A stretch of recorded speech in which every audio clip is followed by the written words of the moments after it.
Welcome to this, the 152nd edition of Old Romans Unscripted, tonight entitled Veni, Emmanuel. And welcome and greetings to our colleagues across the pond. Your Excellency, hello and welcome. How are you? I'm pretty good, pretty good. I'm sorry I'll only be with you for a little while, but at least I'm here for a bit. So. Okay, I'm just going to adjust your microphone, hopefully there. And greetings to you, Father Thomas. Hello. Good to see you both. Excellent. And greetings, of course, to our regular viewers. Hi, Anne in Ireland. God bless you. Greetings to Lyme, to Deus Vult in Germany. Yes, Laudetur Jesus Christus in Secula. To Peggy, hi Peggy in East Tennessee. And of course to Father Philip in Macedonia. Greetings to you all. If you haven't already, please don't be shy. Say hi. Tell us where you're viewing from. It's always interesting to know. Another greeting just popped up. Hello and welcome to you. Has a lot gone on in the last 2 weeks since last we were on air. Quite a lot has happened, and if nothing, we've changed season, liturgical season. We are now, of course, in Advent. Apologies that we didn't have a show last week due to illness and various other things, but we're here this week, and we will offer some seasonal reflections to kick off with. So, Father Thomas, you're, of course, well known for your predilection for novenas, etc. So, presumably, you're on the St. Andrew Christmas novena at the moment, are you? I wish I was. Unfortunately, novenas have taken a back burner recently in my prayer life with a lot of other stuff going on. Novenas are difficult. They are extremely difficult to keep going with and truly give an intention and have a full attention to. So unfortunately, this Advent season, as much as you have the St. Andrew's novena, you have the Christmas novena, you have Our Lady's novena, all good novenas. I encourage, if you can, pray them. And hopefully next Advent, I'll be able to get a couple of novenas in. But the trouble I always think with novenas is, somebody ought to, I'm surprised nobody has, somebody ought to, perhaps yourself, somebody ought to go through the calendar and mark back from the feasts, from the relevant feasts, 9 days. So, and then mark it, blah, blah, novena begins. Yeah, I mean, that would be a great, it would be a great undertaking to do. But nonetheless, hopefully when, if time permits, good Lord willing, maybe that's something I can tackle since I'm just finishing up one of my major projects here at the Friary. And everything's all ready to go for tomorrow. I was only a week behind schedule, which I guess is not terribly bad, considering how much time and effort's gone into this. And my handyman skills, or lack thereof, that I've had to struggle with getting everything accomplished. But yeah, definitely I can take a look at that. I know I have a lot of novena resources, obviously, around the time. So for the benefit of those who don't know, the St. Andrew Christmas novena is a very short prayer, which is the following.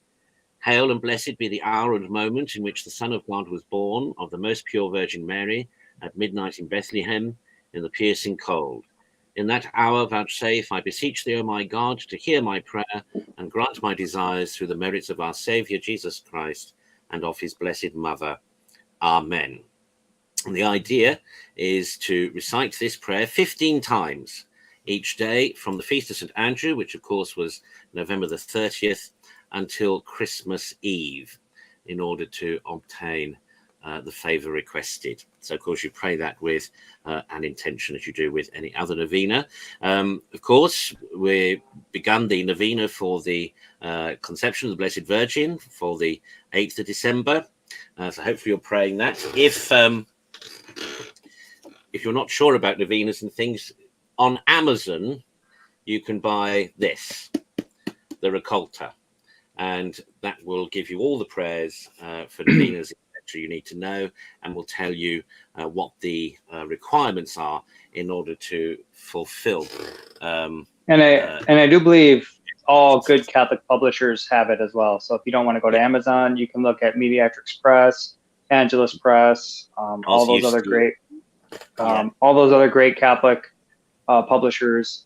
The only problem is I've noticed most of them are sold out right now, so you may have to really search to find a copy. And of course, Amazon, they always have it, so you can get it pretty quickly. But you can also find it online in a PDF version as well.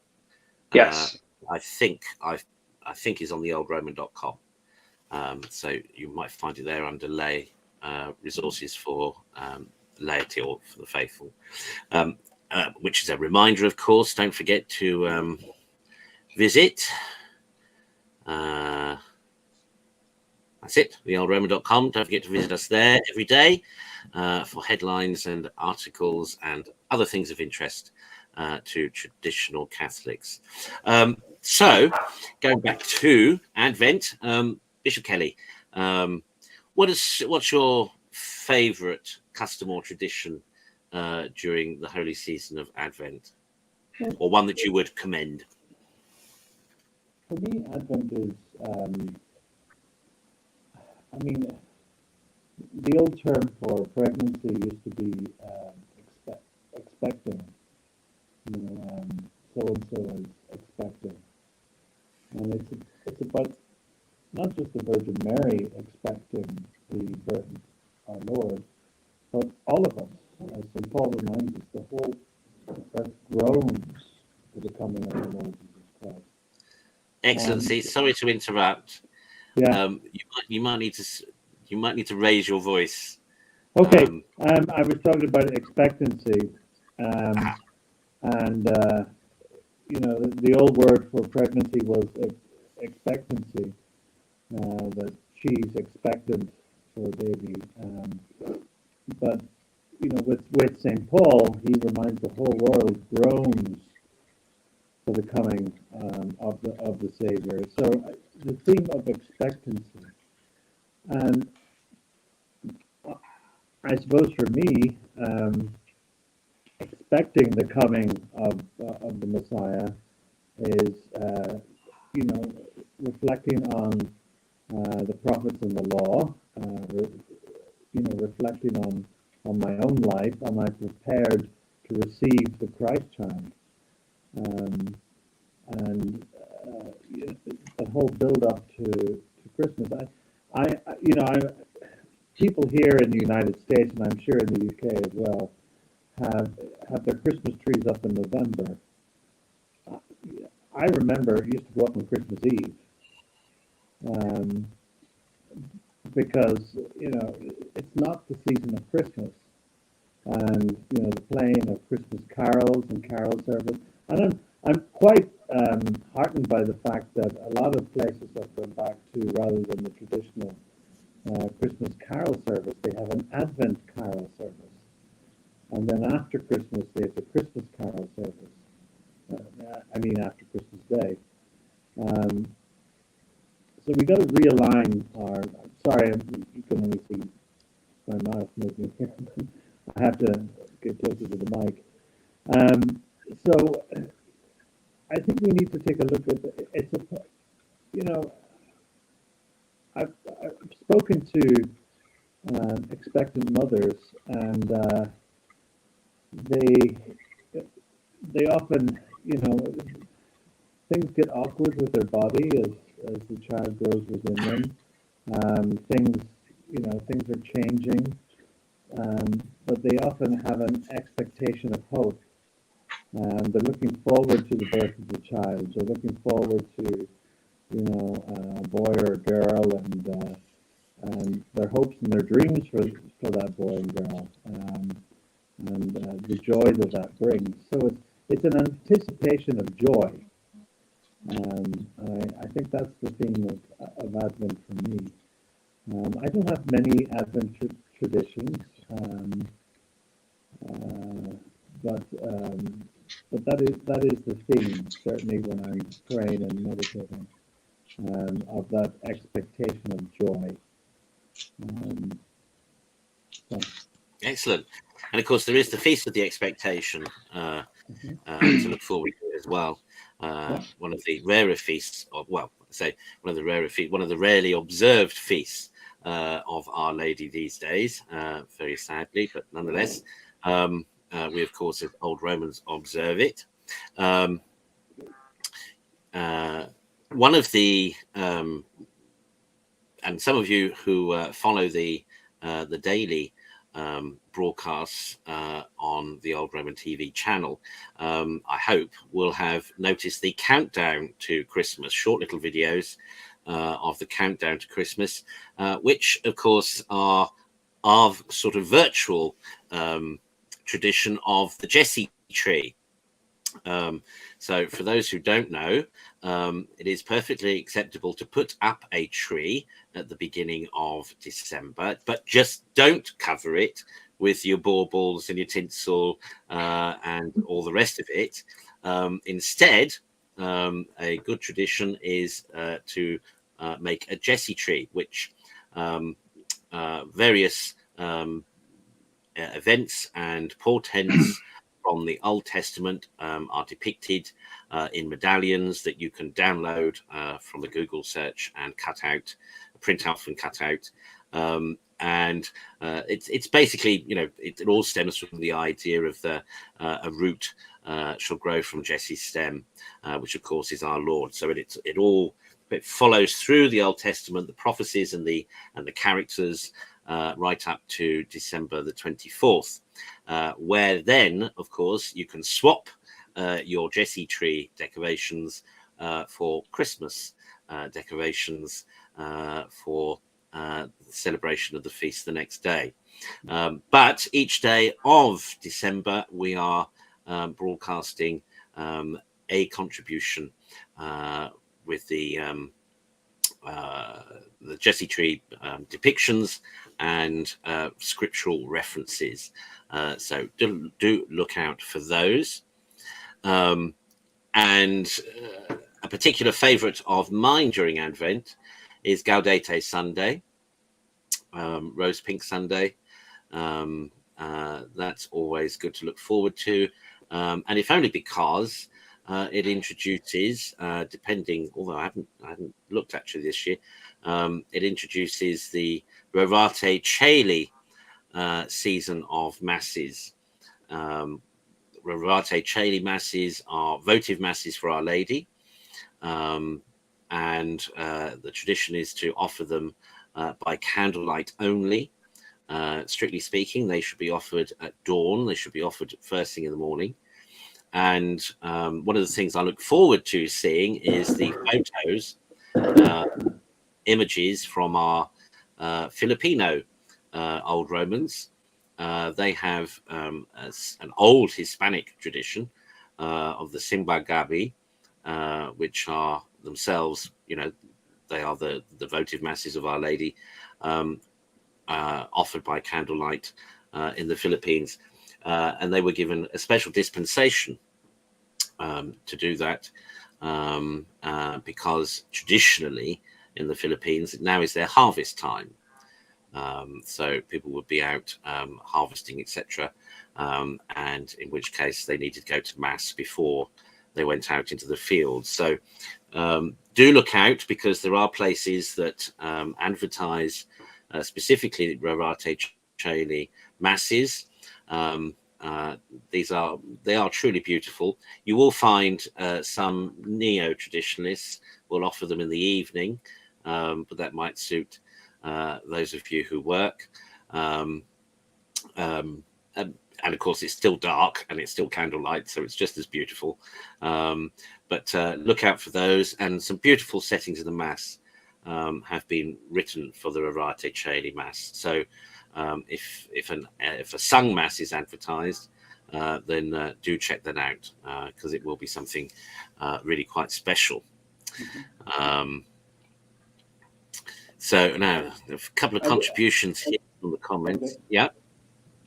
No, I was just going to mention too a fun thing for kids in the family, because kids are building themselves up for Father Christmas, for Santa to come in and the gifts, and that's fine. But to contextualize it, the Advent calendar, if you get a Catholic Advent calendar that has a sort of a short little, as you open the doors each day, as the countdown to Christmas. It's a mode of teaching the family about the Catholic message of Christmas. So I think it's a good tool. You can buy into the child's enthusiasm, but you can also give them an instruction of the reason for Christmas. I remember I used to enjoy an Advent calendar. You can get plain ones with just little picture and a door. You can get ones with little chocolates in them, but that's a good way to buy into the enthusiasm of a child, but also a moment of family teaching about the Christmas message. So they're also a good tool. And they're definitely out there. I mean, you can search various websites and you can find solid Catholic Advent calendars. Yeah, cool. Yes, of course, rather like the Jesse tree, they are a nice way of counting down. And as you say, and both Advent calendars and Jesse trees are great ways for teaching children and encouraging them to think about the season. Now, another thing to point out, of course, is that Advent is a penitential season. It's not as penitential as Lent, but nonetheless, it is a penitential season. So do avail yourselves of the opportunity to make your confession, especially if you're intending to receive Holy Communion on Christmas itself. If you want to maximize the graces, then avail yourself of the sacrament of penance if you are able. And it is also a season of fast, traditionally.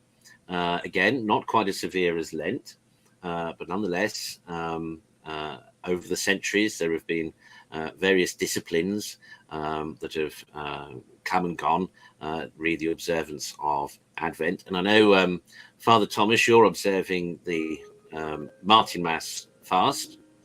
Yes. All right. Yes, you are. Yes. For those who don't know, the Martin Mass fast is to fast and abstain on Mondays, Wednesdays, and Fridays.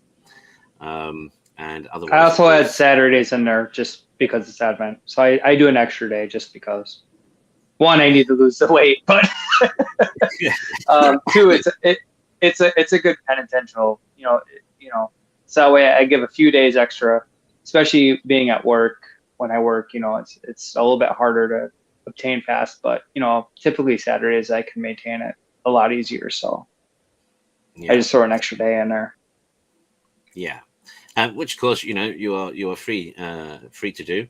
The point of the whole observance is that it is penitential, and that we are saving ourselves for the great feast that will be Christmas. Remember that for us as traditional Catholics, Christmas is not just for the day or the day after, nor even just for 12 days, but strictly speaking carries on right up till Candlemas.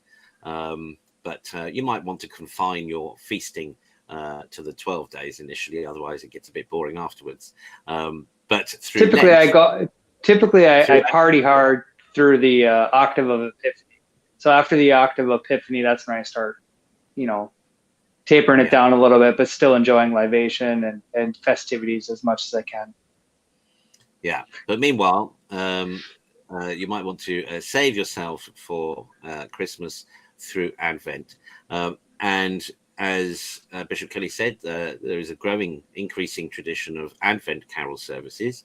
So look out for those, because, again, wonderful music that's been written for this season that sadly is less well known, simply because for a long time nobody bothered with it.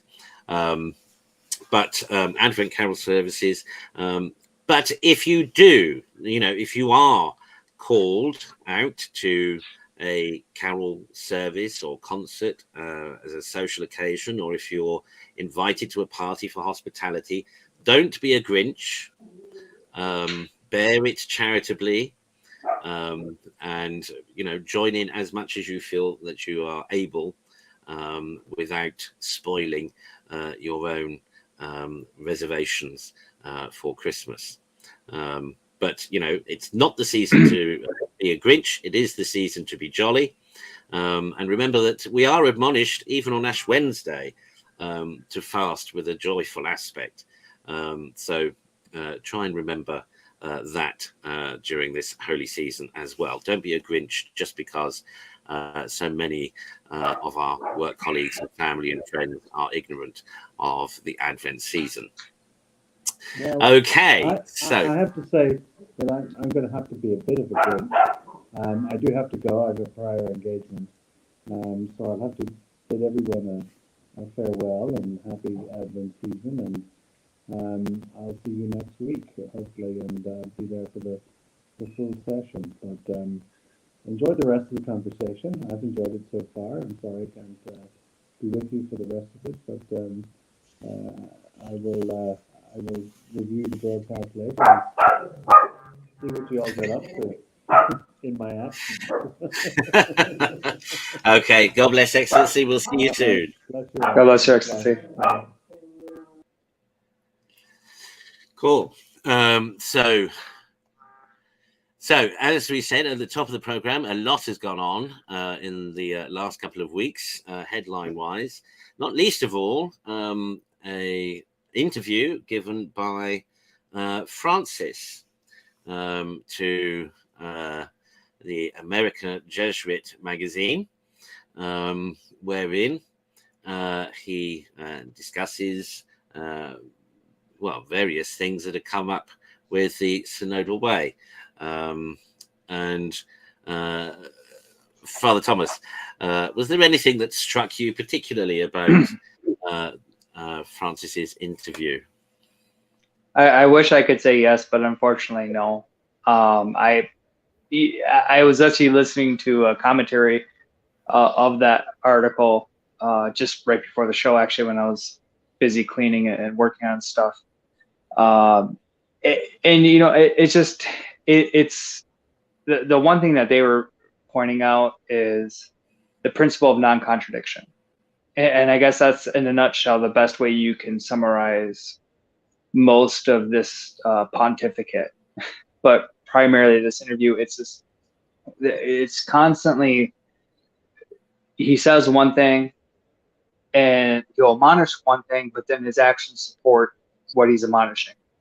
And, you're just constantly going back and forth, and for anybody with eyes to see and ears to hear, right? We have to be realistic with this pontificate. Even his health, right? He's a principle of non-contradiction. He has all these health problems, but yet he's still going and kicking and spouting all these erroneous things, and he's still being this complete destroyer of the faith. But so for our faithful viewers, and for the faithful in general, it's okay, yeah, so he's being erroneous. He's supporting all this worldly ideas. But I mean, at the end of the day, yeah, I still say his name in the canon of the Mass, and I pray for him as much as I would pray for any pope or any bishop, or anybody really, because at the end of the day, my prayer and sacrifices hopefully will be efficacious and meritorious for his conversion, because God loves him just as much as he loves me, and just as much as he loves you, just as much as he loves everybody. He loves him just as much. And it's up to us to share in that love. And, we make these comments and we, help people decipher what's going on, because obviously this is something that has rarely ever happened in the history of the church, where we have a pope blatantly coming out against the dogmas of the faith. But nonetheless, we should just remain steadfast in prayer and offer up your sacrifices and your penance this Advent season for the Holy Father, for the bishops that are caught up in the whims of the contradiction of the world.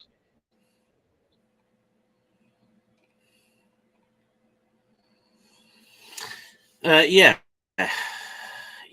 I thought there were some interesting things that he said, for example, about LifeSite News picked up on this particularly, his non-subscription of personhood to the unborn. It's rather worrying.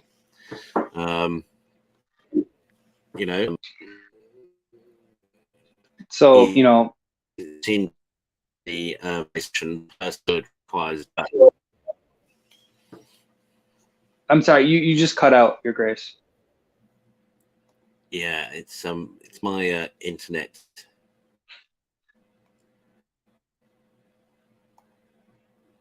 Hold on. There we go. That's better. I was just saying. Yes, the Holy Father in that interview wouldn't ascribe personhood to the unborn, which is rather a pity, because it is the pro-choice brigade who vaunt this notion that personhood is dependent on birth rather than being innate to the individual as created life. Well, and the worst thing is about that too, going a step further with the pro-choice people, they even say, personhood is actually, dependent upon your abilities to contribute in society. You've heard some politicians even go that step further. It's not even about being born. It's about what are you able to contribute to society? And do you have the abilities to be of a purpose in society? And if not, then, you see laws and people trying to pass laws that are taking away their personhood. And it's very troubling, because when you look at what they're really trying to do and break down, and how, what Pope Francis said about not ascribing to personhood, you're like, okay, so, where are we going with this? Yeah, because but it rather betrays, doesn't it? Perhaps his thinking and his whole approach. I mean, he's made some pretty controversial appointments to the Pontifical Academy for So-Called Life. By promoting those who promote abortion, those who promote birth control, contraception, those who have openly challenged, and not just challenged, but campaigned against church teaching and moral teaching on questions related to the family, to life, to marriage, etc. Now, speaking of marriage, of course, you have now the Respect for Marriage Bill, so-called, which is no respect at all. And in it, of course, it's been roundly decried by religious leaders for its lack of protection to those who hold religious beliefs about the nature and construct of marriage. Now, here in the UK, this is already a lost battle. But for you in the States, of course, you have this wonderful thing called the First Amendment, which is supposed to protect certain inalienable rights. This First Amendment you speak of, I'm pretty sure in the not near future that First Amendment's probably going to be just text in history books as it once was, because if you look at what's taking place, they pretty much in the past few years, they've pretty much said, well, your First Amendment right to religion and practice of religion, well, that's all fine and dandy, but it needs to stay within the four walls of the religious institution you hold. You can't do anything out in public. You can't be religious out in public. You can't have your processions. You can't have your statues. You can't have your nativity scenes or anything else. But then again, we'll allow the Satanists and all these other people to put up their statues and their, take up public space. And it's like, hold on a second here. If you're letting them do that, then you got to let us do that. And, it's just one chip away at our religious freedoms that, we do have in the Constitution still. But nonetheless, I don't bank on that. Don't bet on that being a guarantee, because if we've seen anything with the past couple years with the so-called pandemics and the so-called do as I say, not as I do mentality, trust the science. Well, then you just had Fauci the other day come out and say there was no scientific reasoning for anything that I said. He said that there was no scientific study for anything that I came out with. Yeah. He said that. It's on the record. And I'm just like, really?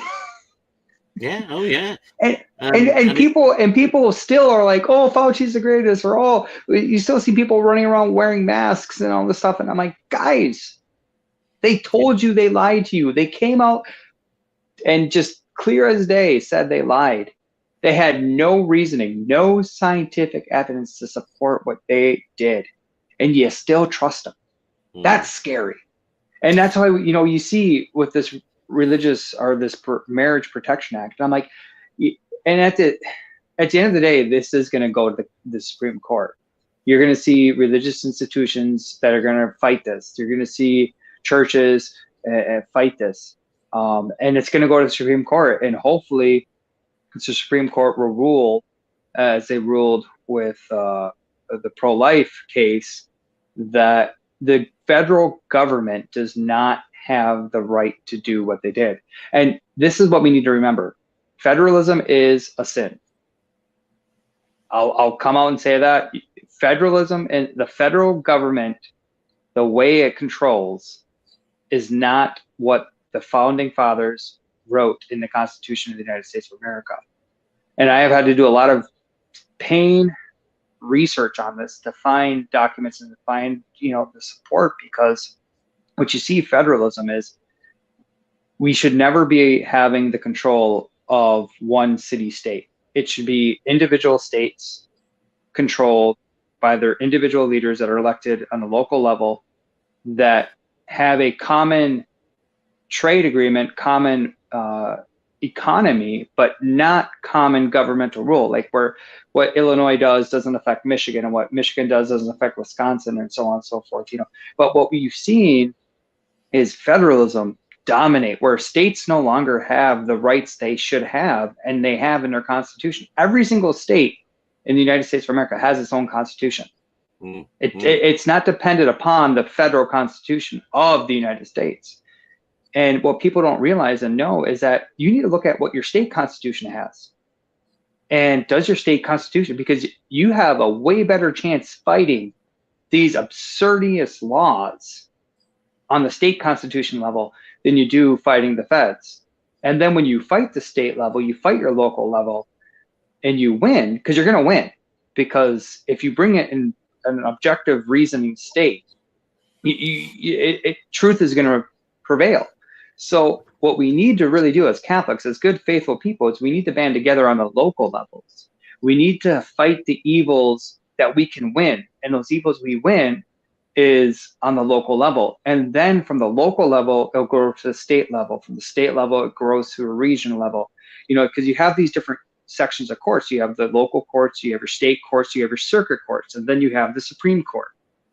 And that's what you got to go through. You got to go through these chains to get these laws that are against the faith, against just sound reason, and to get them overturned, to get these laws knocked down. Because if we don't start now, we will never win, or we will never even have a chance to win. And the absurdity that we're having a March for Life in January in Washington, D.C., after the Supreme Court already gave us the victory. You know what we should have in Washington, D.C. is we should have a Te Deum. We should have a Mass of Thanksgiving in our nation's capital. A beautiful, Latin high Mass at the Basilica in Washington. We should have the cardinals and the bishops and the archbishops. They should be surrounding the glorious altar, giving a Te Deum for what the Supreme Court does, not marching like we haven't done anything or we haven't succeeded in what, just doing the same old shows the majority of people have no idea what they're actually doing. They have not been given catechesis or education to decipher with reason and intellect what they're doing. Or the March for Life should be devolved to the individual states, and the church should rise up in individual states and march on the capitals there, because it is now in the state capitals where the fight has been taken by those who want to try and who, it's interesting, isn't it, how now they revert to the state system and legislature to try and subvert what the Supreme Court has ruled, and try to introduce abortion laws on a state basis. It is quite a bizarre sort of political system that you have in the States, and you're right, there are a few people who understand that, strictly speaking, each state is should be run more or less as a kind of almost independent country. In fact, the term that should have been used rather than a republic was a commonwealth. Well, you even see some states are still referred to. Like, I think Pennsylvania, Virginia, some of the eastern early states still are the Commonwealth. They're not states. They refer to as the Commonwealth of Pennsylvania, or Commonwealth of Virginia, or whatever. And what we need to understand is that's the system. Now, it's not perfect by any stretch of the imagination, but if we're going to try to save this country and bring this country back to reason and intellect and right order, that's where we need to begin. And we should be doing marches for life in the state capitals. We should be doing marches for life and protesting our state capitals and metropolitan areas. That's where the fight needs to be on the ground. Come together for a collective, beautiful, massive Thanksgiving in our nation's capital at the Basilica there. But we need to really just wake up and realize that we need to be smarter than what we are, and we need to act smarter than how we've been acting. Well, the problem all the time is apathy. Is the apathy of the masses. And people pay little or no attention to politics until it starts really hitting their pockets, and then they sit up and take notice. Before that, that's the great silent majority, so-called, who don't say anything, don't do anything, and until it's too late. There's that I can't remember who's it attributed to, who wrote that, but when they came for the certain people, I didn't stand up because I wasn't one of them, and then you trickle down, and then when they came for me, there was no one left to help me. And that's what we need to remember, is that it's not just about ourselves. It's not me, myself, and I, but it's our society, our community, our country, the world. We are part of the human race. We are children of God and God's creation, and we are together in that. There's the general, you have the particular judgment, and you have the general judgment. we're going to be judged collectively as a human race. And if that doesn't scare you enough to do something, to try to change your ways, to try to be better, I don't know what will. Like, I mean, you can lead a horse to water, but you can't make it drink. We need to be real about this. And it's not to entice scruples. It's not to, get people to be paranoid. As a fairly popular exorcist once said, that the devil's not under every rock, he's under every other rock. We need to remember that we need to do more.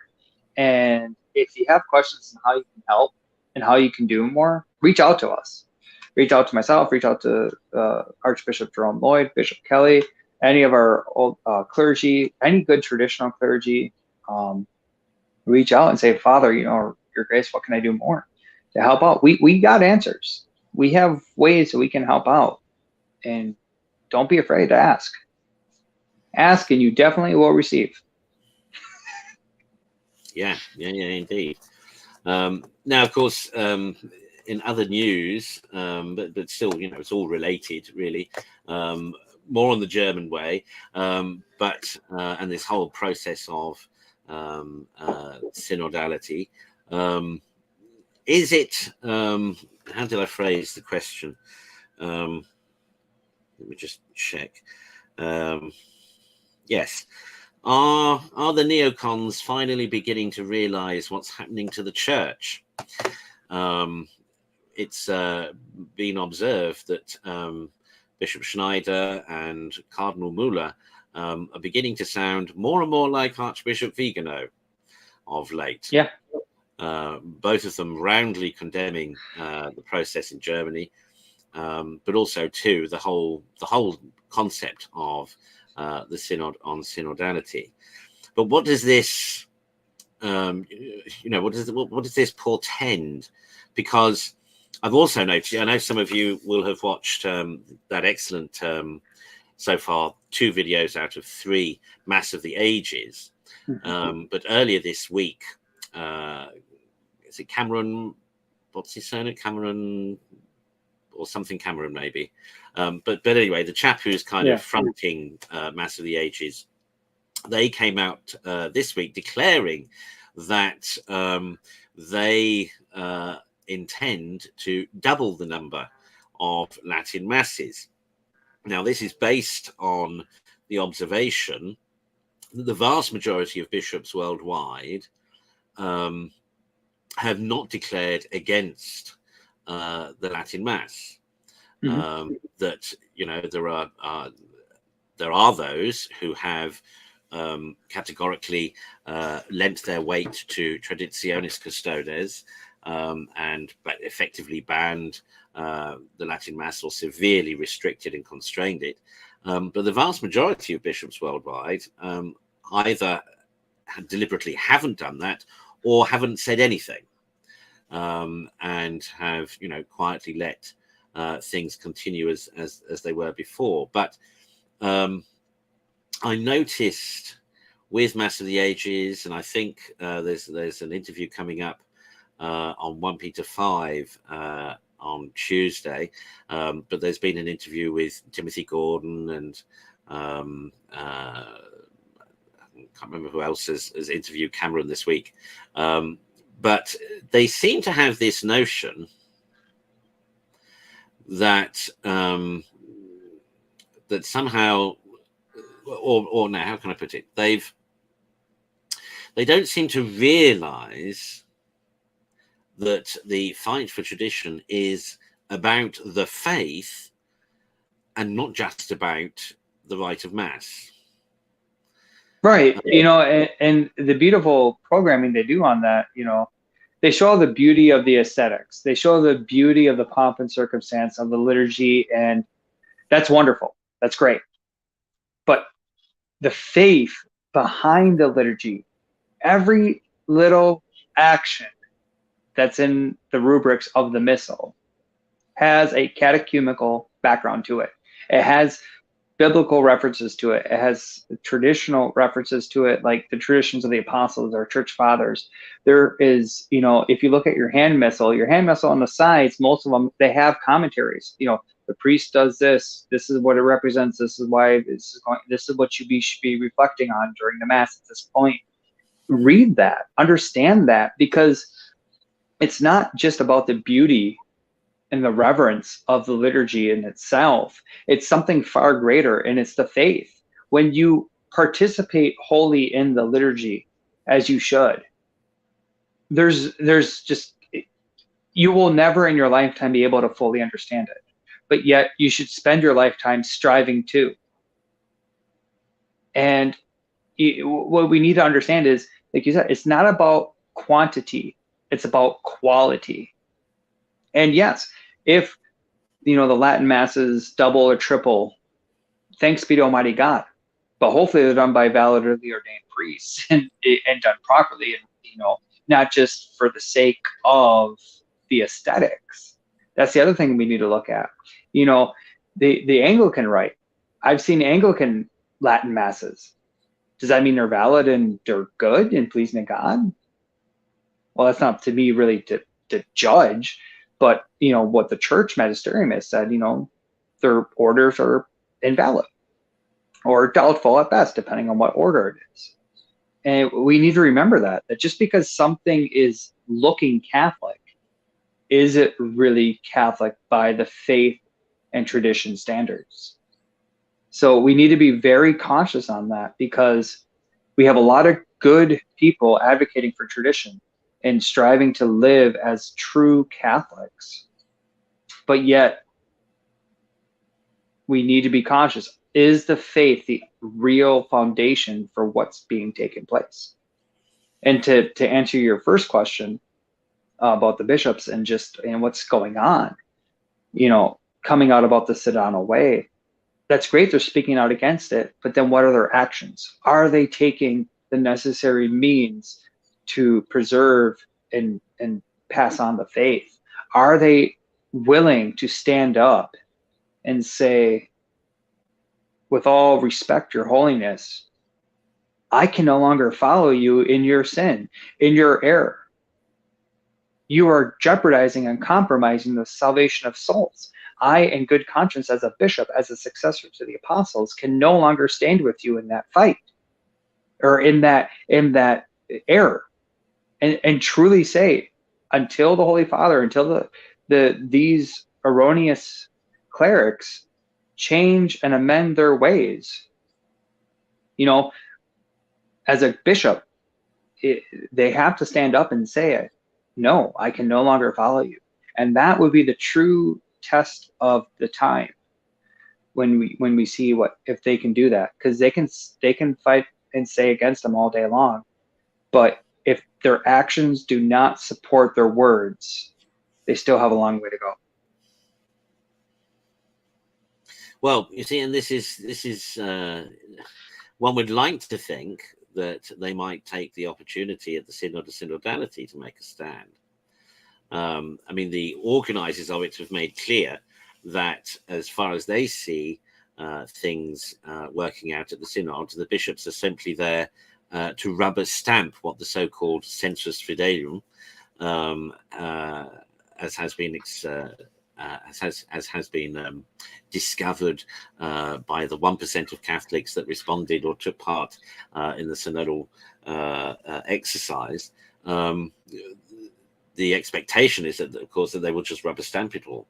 But one wonders, Mass of the Ages were referring to a website. I think it's traditioniscustodes.info or .org. I think it's .info, where somebody is assiduously monitoring the rollout of Traditionis Custodes, and has, and that's where these figures, or this data that so few bishops have actually implemented the motu proprio comes from. And we should always hope, but dare we hope that perhaps these bishops who have otherwise been quiet about traditionis custodes, and let's face it, have otherwise been more or less quiet about the synodal way, will they make a stand when the synod comes together in October next year? I mean, you know what I'd like to hope, and I guess this is maybe being a little optimistic. I don't think many of the bishops will. I don't think many bishops in the conciliar church have a backbone. So what I really kind of hope the best outcome is they just don't do anything in their ordinaries. So like, if you don't go to Rome and you don't ask Rome for permission, then you're the bishop. You can, if you're comfortable with having the traditional liturgies take place in your ordinary, then do it. You don't, it's only when you go to Rome do you see that people have problems. And if you just stay quiet and you just keep it business as usual, or you quietly add another priest doing the Latin Mass or whatever, as long as Rome doesn't know, it's not like Rome has microchips in every single chancery and church in the world. I mean, I wouldn't hold it past them if they did, but I don't think they're smart enough to do that yet. And if I just gave them an idea, I apologize. But, it's like, just be a bishop and do what's best for your faithful and give them the faith. And hopefully they just don't, I mean, if they make a ruckus and they try to fight the good fight and stand up and this is the hill that they're going to die on, okay, let's do it. We'll, give them the best support we can. But I really just think that it's probably just going to be a quiet passing. You're not going to see too much uproar about it. And because most of the bishops have proven they just don't have the backbone for it. They don't have the fight in them. They don't have that zeal, the conviction they need to fight this battle. Well, I think the honest truth is that many of them don't even perceive the problem. Yeah, they don't even know there's a problem to fight. Yeah, most of them are, in every sense of the meaning, modernists, and not necessarily because they have chosen to be modernists, simply because they've gone through the modernist influences within the church and have been molded and formed to have a modernist mindset and a modernist perspective. And this is, again, this is the severity of the level to which the crisis has escalated in the church today that so many don't appreciate. And that's what I'm sort of saying about Mass of the Ages and all these other convert commentators online. They're all TLM on the one hand, but not prepared, but protesting fidelity on the other hand. It's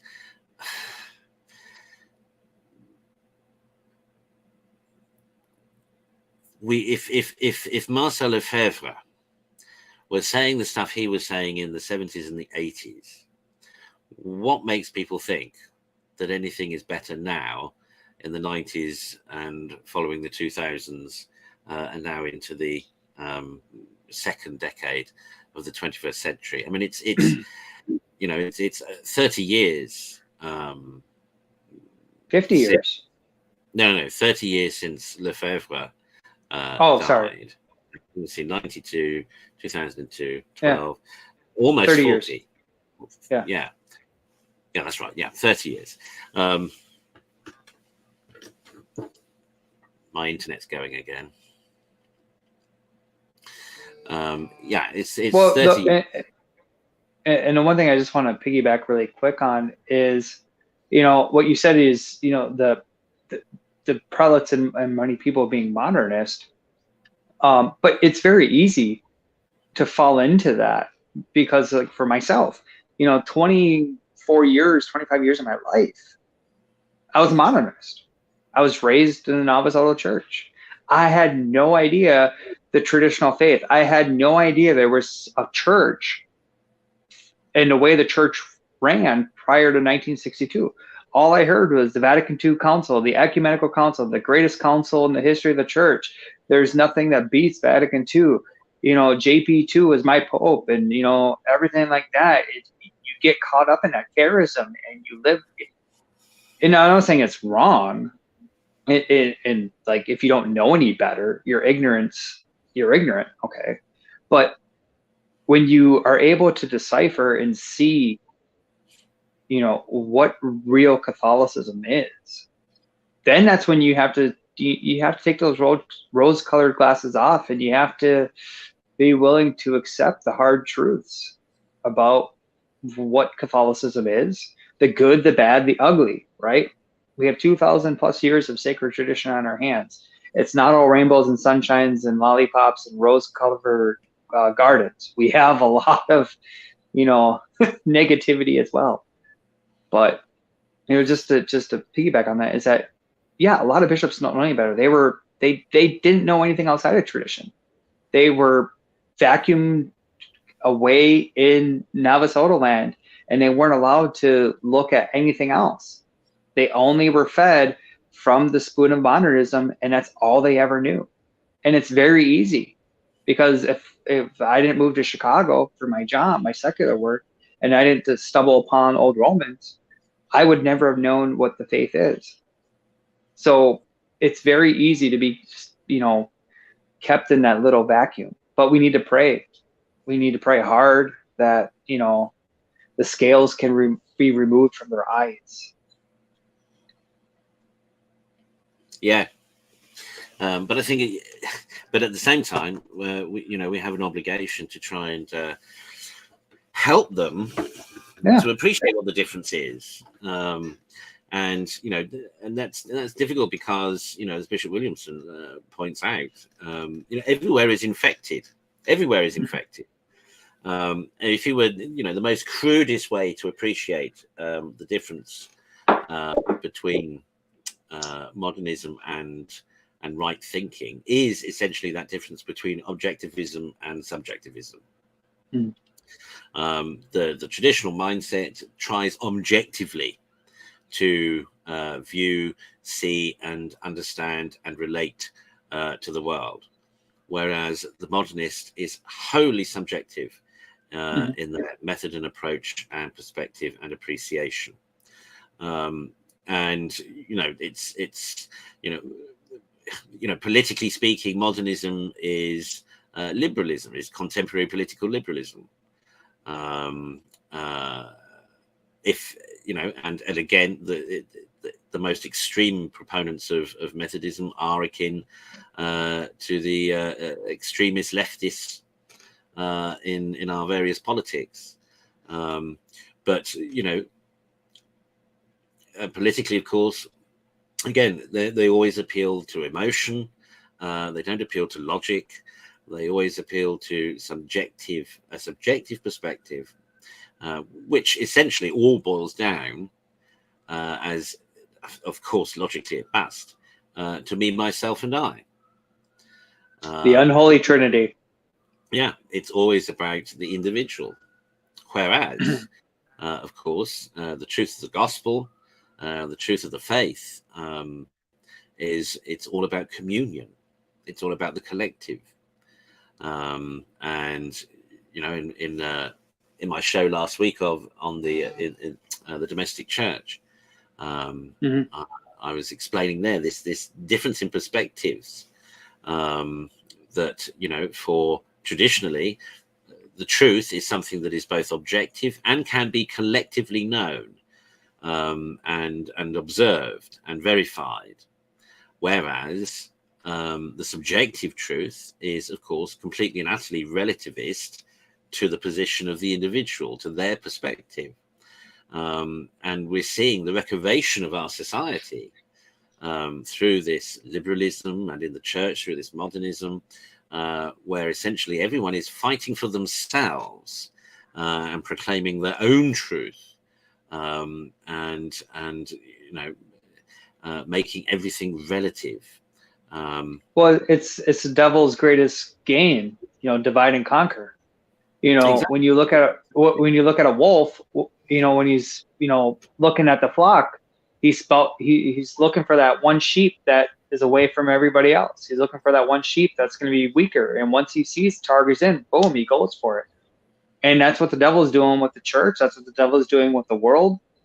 If he gets us divided and fighting amongst ourselves, we no longer have the great strength we need to fight him.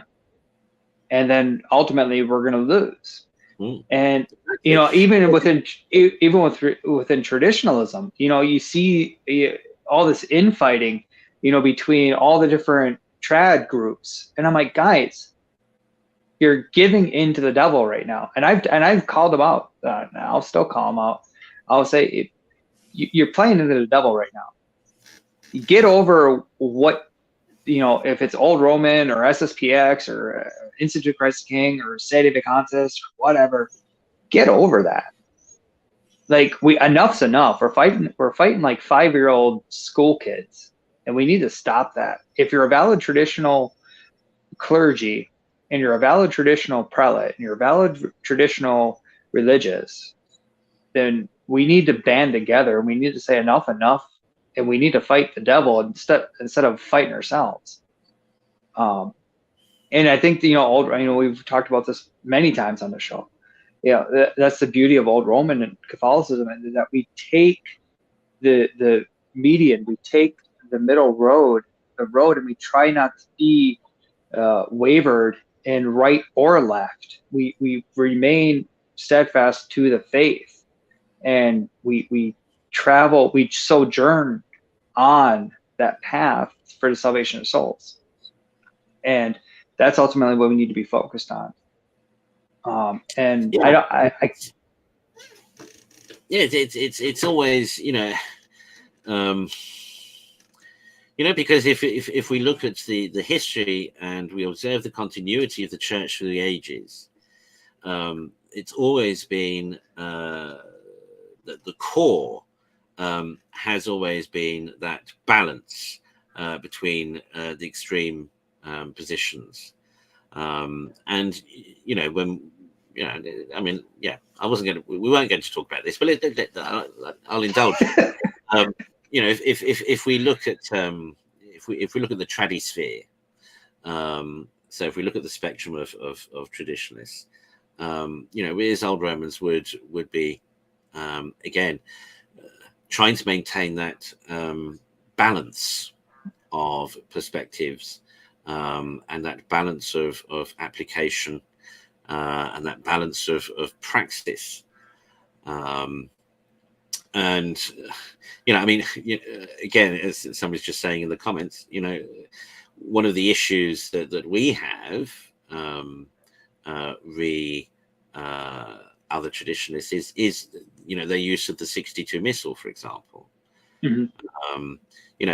Now it's the bare bones of the traditional rite, but it is the bare bones. It's not the fullness of the traditional rite.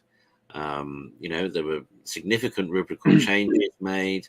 If you look at Saint Pius X, he never celebrated. He wouldn't know what the 62 Missal. He would be baffled if he had to use the 62 Missal. Saint Thomas Aquinas he'd probably say this is Protestant. This is heretical. I mean, I wouldn't say he would say that. I wouldn't put words in this angelic doctor's mouth, but I'm just saying that we have to realize that if we're gonna, I hear podcasters and trads all the time say, well, I attend the Mass of St. Thomas Aquinas.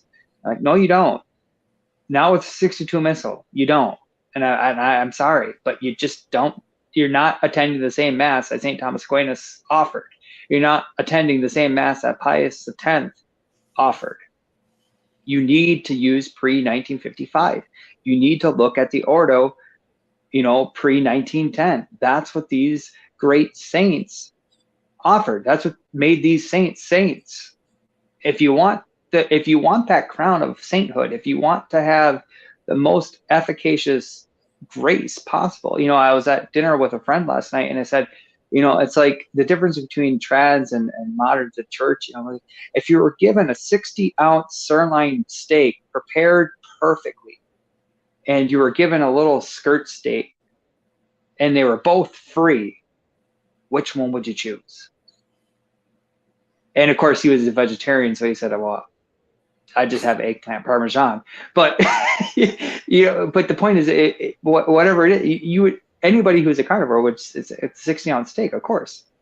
And that's what we need to help people understand. It's not about I'm better than you, or the 55 is better or superior organ complex. It's not anything about that. It's about receiving the fullness and not being left hungry.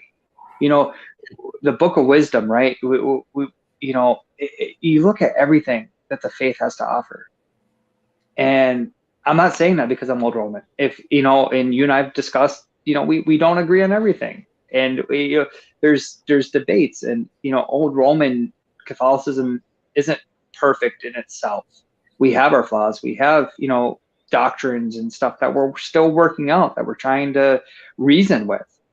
We're not giving into subjective reasoning. But we're still remaining objective even to this day, because we realize that the faith is living, breathing, and it's not dead, and we need to still work on things. It's not over. And I do think that our sect of the faith has the best means for salvation of souls. And I pray that our Blessed Mother continues us and guides us, and we're most pleasing to her and her Son, our Lord. And that's all we can ask for. I mean, for the benefit of those, those who are watching and who may have an appreciation for these things, but if we have the Sedevacantists here and the FSSP and the SSBX here, we are literally there. Yeah. Between the two. We're literally there between the two.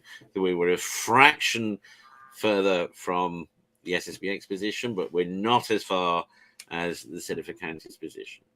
But we are literally straight down the middle. And that difference is, it's from our perspective, we understand where the Sedevacantists are coming from.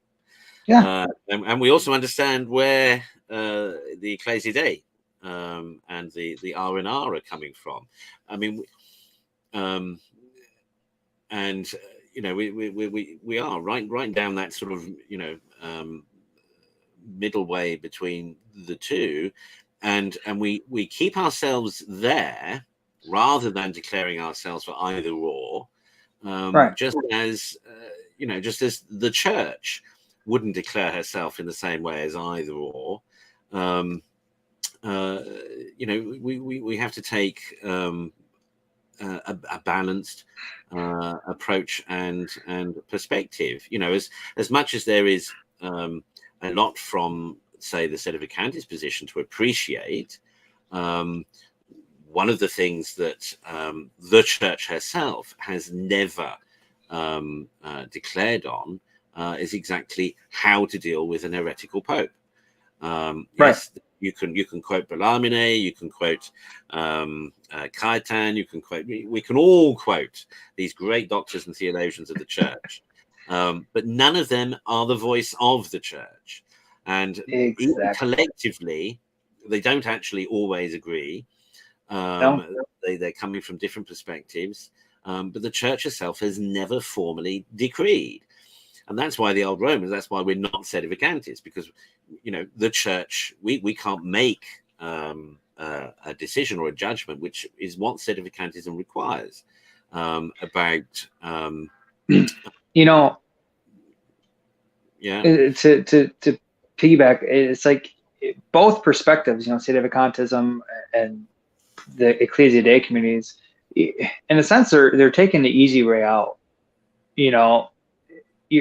One community, you're saying this is all heretical, we can't agree to it, and we're just going to keep doing our own thing, and we're fine right where we are. And the other position is we're just going to kind of do blind obedience and pray and hope that we don't get squashed. we're going to try to just quiver under the abusive hand of a father and hope he doesn't smack us. And I'm like, you're not actually wrestling with the problem. You're just taking an easy way out instead of using reason and intellect to objectively apply the faith. And that's, where we come in. We get the gray hairs. I mean, I have a little bit on the sides, not as much as yourself or Bishop Kelly, but I'm sure give me a few more years and I'll probably just be full on, white head to toe. But but we take the time. We read the hard readings. We go through, the church fathers and doctors, and we do our best just to, we're like in the middle with the broom, sweeping away as much dust and dirt as possible from the aisle and just trying to carry on. Yeah. And because, when we look at church history, that's what the majority of the church always did. The core, the middle of the church always did. She coursed her way through, despite the extremes to the right and to the left. And there is something, we have to have and we have to manifest hope, and a reasonable hope. And that's why, for us as Old Romans, we don't rule out the possibility that Rome could wholeheartedly convert to the full faith tomorrow. Christmas miracle. I mean, it's unlikely, but in theory, and our hope, of course, would be for that. But also too, because we don't have the authority, we're not in a position ourselves to judge and decide or condemn. It's not for us to declare who is and who isn't, in one sense. And there, we which is why, we looking at both sides of the coin, as it were, we say, well, we see Catholicism and tradition manifest in both. Those who adhere to the traditional mass, those who are otherwise adhering to or trying to adhere to the perennial magisterium of the church. But at the same time, as you said earlier, it is a living tradition and a living faith. And it isn't, we can't keep looking back to that which has gone.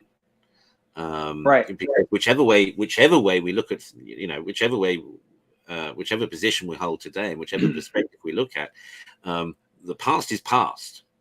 And that's where I'm going to shock you right now. And that's where I will agree with Francis when he did make that statement about the backwardness of those who seek tradition. There is something to say about that, where people are yearning for the aesthetics of the 1920s or the 1930s, or, trying to recreate that era. No, that's where you're actually being properly accused of being a backwardness in your thinking, because the church never goes backwards. She only goes forward. And we apply tradition to the times that we are in right now. We take the faith for the times that we're in right now and apply it. Well, and we manifest what is evident in the liturgy.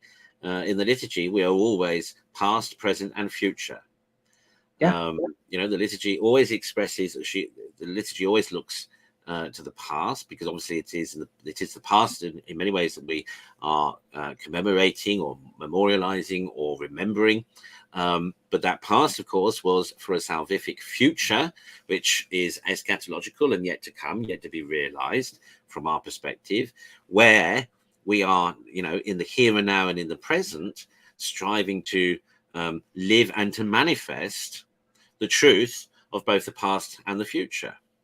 That's why you look at you look at the altar, the mass, the priest on the epistle side, that's the past. And then the priest, we go to the gospel side to preach the gospel, that's the future. And then the canon of the mass is the present, the eternal, and your dead center in the altar before the crucifix, and that's the beauty of the liturgy in a nutshell. I mean, the cross stands at the apex of time.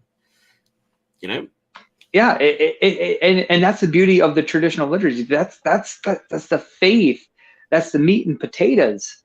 You know, you can tell it's Advent, and I've been fasting because I'm talking about food way too much. But it is it's that bread of angels. And that's the beauty of it being a priest. And terrifying also is that you're actually entering eternity right there, functioning as a priest when you say the words of institution, and you're right there, and it's terrifyingly awesome to be part of that and to share that with the faithful that come to the holy sacrifice of Mass, come to the altar of sacrifice. But I mean, I know we're probably a little over on time, and I know we didn't get to all the articles we wanted to. Oh no. I mean, I always list them, but it's always, you know, we are unscripted, so right. But I mean, I we may not. The fear is that we run out of anything to say. That's. I don't think that's ever been a problem ever with any one of us that are on this show, that we've run out of things to say. There is one thing I do want to mention really quick. I don't think I can't. I was looking at them really briefly because obviously, I was kind of busy this morning. I wasn't on my phone terribly much. I just want to mention that we talked a lot about the communion of the saints and the communion of a society and the human race. And I encourage everybody listening, please offer a rosary, offer prayers for the suffering souls in China, for those poor victims who were killed in the horrific fire, and for all those suffering souls, so the Cardinal Zen and all the bishops that are lost right now in China. When one part of the church suffers, the whole church suffers. St. Paul mentions that, and we need to really see that. We need to not just be so focused. Now, I know I talked about focusing locally and fighting the fight locally, but also be aware. The universal church right now, I mean, I've offered masses and rosaries and prayers for those poor souls, and we need to be aware of that. We can't let it trouble us, overwhelm us, but we need to take that time to remember them and pray for them. Pray for those persecutors, because those are the souls that suffer so much, that are going to be the saints that are going to intercede for us. The suffering, the more one suffers here on earth and applies it rightly to the salvation for Christ, the more sanctification one will have. And that's what we need to remember. The more you suffer and you apply it properly, the holier you will become, whether this life or eternal life in heaven. Pray God. So just pray for the souls. Pray for those persecuted Christians, souls around the world. We need to band together on that, and then do your part locally to fight where you can fight locally to maintain the faith. Yeah, why don't we offer a pater for the church in China now? Yes. Nomine Patris et Filii Spiritus Sancti. Amen. Oremus. Pater noster, qui es in celis, sanctificetur nomen tuum, adveniat regnum tuum, fiat voluntas tua, sicut in cielo et in terra. Panem nostrum quotidianum da nobis hodie, et dimitte nobis debita nostra, sicut et nos dimittimus debitoribus nostris, et ne nos inducas in tentationem, sed libera nos a malo. Amen. And let us offer an Ave for the conversion of the church. Ave Maria, gratia plena Dominus tecum, benedicta tu in mulieribus, et benedictus fructus ventris tui, Jesus. Sancta Maria, Mater Dei, ora pro nobis, nunc et hora mortis nostrae. Amen.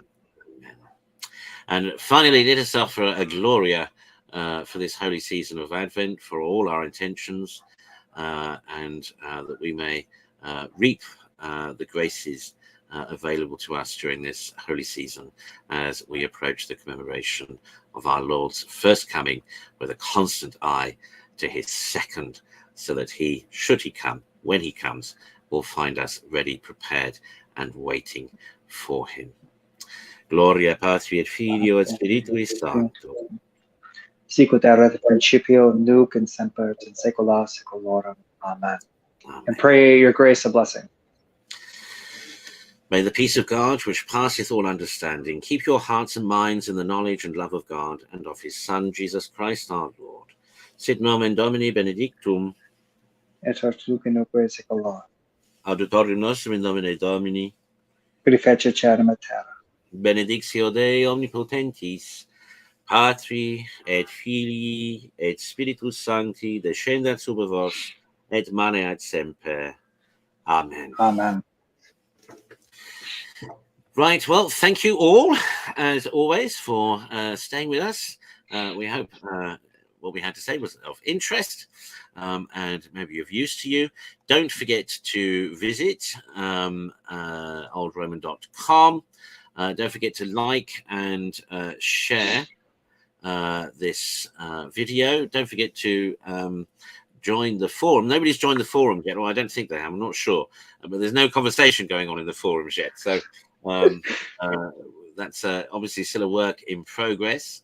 But remember that the idea of the forums on the oldroman.com is to is for faithful would-be traditional Catholics to make contact, introduce themselves and make contact with each other, and perhaps hopefully find ways of being able to collaborate and gather together in order to establish new missions and new centers of right worship. So do think about that and consider joining. Thank you. Always, Deus Vult. If you go to the oldroman.com, if you look at the menu, right at the end it says forum. Just click on that. Yes, and of your charity, please remember us in your donation scheme.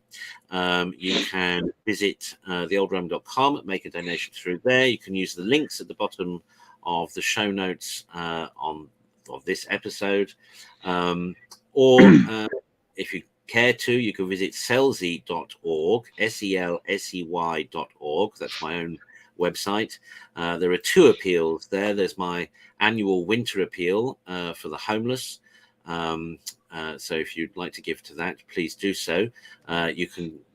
There is a link there for Give, Send, Go, where you can not only leave a donation, but or you can also leave a promise of prayer as well. And also on selzy.org is our Tagapo Chapel Restoration Appeal. This is a small chapel in the Philippines that needs a new roof and needs rewiring, so that it can be used both as a mass center, but also to as an outreach center, so that relief of the poor can be distributed from there. So please do consider, it is the season to be jolly and to be generous. And just remember, we have the corporal and spiritual works of mercy still in play. So, if you're struggling with, adhering to those, these are great opportunities. It's not always about signing a check, to say you've contributed, but to know that what your donation is going to be going to will fulfill the corporal spiritual works of mercy. And remember, God will not be outdone in generosity. So no amount too small or too big can ever, be criticized. So remember in your charity those great campaigns, because we need to keep on doing the Lord's work. So. Indeed. Right. Well, bless you all. We will see you soon. Yes. God bless. Have a blessed, holy second Sunday of Advent.